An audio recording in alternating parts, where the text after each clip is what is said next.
Il servizio è mantenuto non solo dalle persone strutturate, ma siamo anche molti persone precarie, circa 160 precari che garantiscono l'eccellenza e contribuiscono a mantenere l'eccellenza del servizio IOV. Lo IOV, l'Istituto Oncologico Veneto, un'eccellenza indiscussa della nostra sanità, un'istituzione riconosciuta a livello internazionale. Ma dopo aver aiutato tante persone, ora sono loro, parte del personale dello IOV, a chiedere un aiuto. Lo IOV è un'eccellenza nata e cresciuta grazie all'impegno e al lavoro di tanti professionisti, uomini e donne che in alcuni casi lavorano però in condizioni di precariato.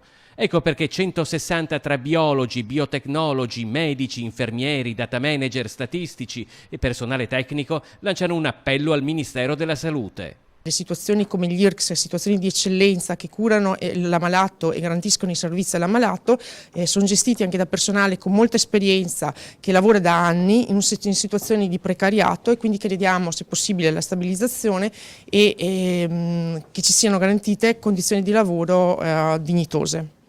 Quanto sia importante un'istituzione come lo IOV lo testimoniano anche gli ultimi dati diffusi dalla CGIL di Padova sull'incidenza delle patologie oncologiche invalidanti, spesso lavoratori che ignorano i diritti di cui godono in questo momento particolarmente difficile. Dati che lo IOV dà sui cosiddetti tumori maligni sono fortemente in crescita.